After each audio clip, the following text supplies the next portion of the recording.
Hey creators, welcome.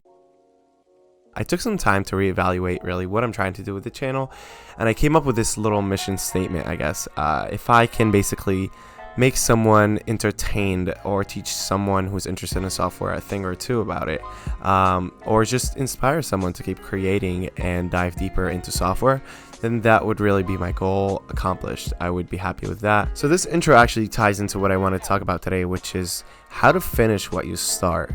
This is something that I personally struggle a lot with, if you can see, especially with software. I start all these software projects, and every time I go back home from work, I go on my other computer and I look at all those abandoned projects, and it kind of just haunts me, like what would have happened if I finished some of them. And so I sat down and thought about it for a little bit, and I came up with a list of tips to just keep going and to kind of overcome this developer block, even, or to just finish what you start in general, even if you're not a developer. So tip number one is to just clean the clutter. It's usually a really good step to start organizing things. This could be clearing your brain if you are just overthinking things. This could be cleaning up your desk. This could be also cleaning up your workspace, your IDE, or your computer itself. Just going through and just creating an archive and throwing a bunch of stuff in and say, hey, maybe I'll get back to this later. If I don't, it's not a big deal, it's fine. I'm trying to get into a new vibe, and I'm trying to get into basically a new rhythm of finishing what I start. So maybe if I wasn't that thorough with finishing things earlier on, I will be from this point on. Tip number two, something I tell myself all the time: stop being a perfectionist. Seriously, like, I always start these projects and I go into them and I'm like, yes, this is gonna be great. I'll start a video, for example, and I'll say, yes, I'm gonna have some like b-roll or some type of footage like that. Mind you, I've literally never done that before. And I start being really critical to myself, and all of a sudden I toss the video and I don't even upload it because I held myself up to a certain standard that I knew I wasn't even going to achieve. And not that I think lowly of myself, or I don't think highly enough, but it's just simply because I didn't think of getting something done. I thought about all the little details that will kind of satisfy my OCD. So just realize that finishing is more valuable than being a perfectionist, and an okay product is much better than an unfinished product. So tip number three, have a deadline. Don't try to wing things, say, oh, I'm gonna finish it eventually, I'm gonna finish it in a month or two or three, especially with software projects, because things can get really outdated really quickly, and all of a sudden you're working with this like 3-year-old code base. Okay, that's an exaggeration. You're working with like a 2-month-old code base for a project that you're not too passionate about, for a user base that doesn't even exist. So it's usually really good to evaluate things here and there.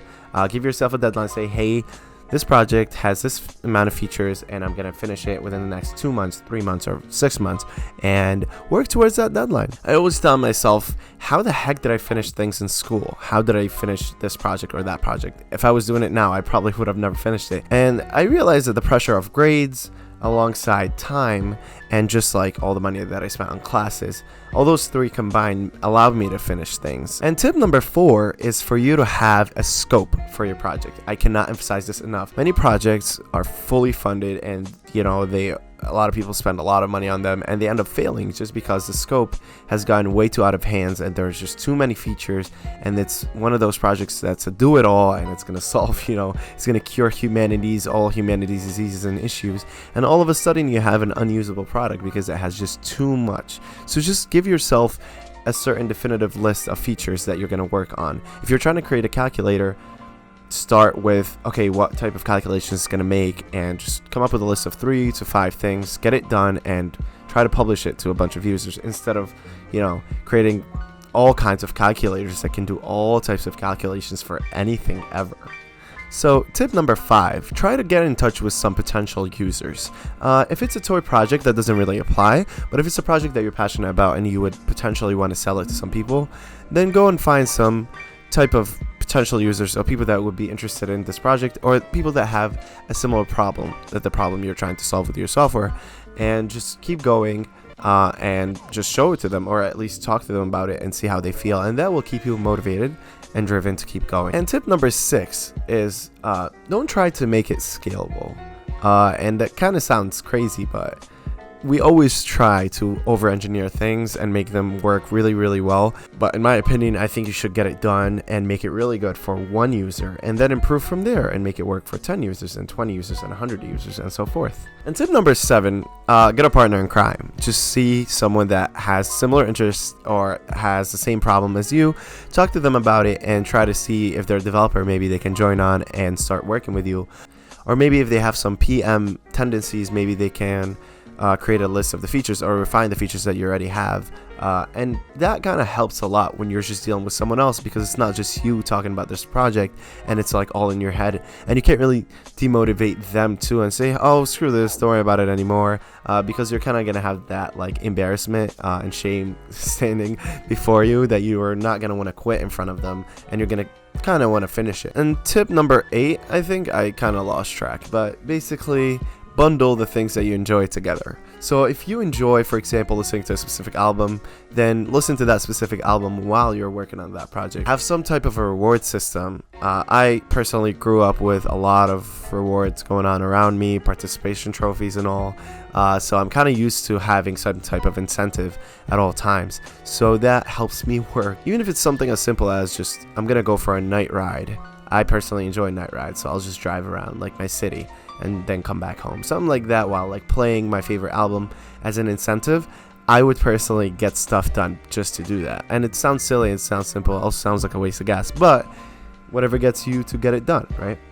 But basically use productivity apps like Forest or Flora, or any of those apps that kind of segment your time into little segments and allow you to work, rest, and for example apps like Trello that allow you to have all your feature lists in a Kanban fashion, and you can just go and keep looking at the features so you can stay focused and not try to do any other things out of scope. And tip number 11, this helps me personally a ton. I usually look at other creators and see what they do. I look at people that create film and cinematography, YouTube content.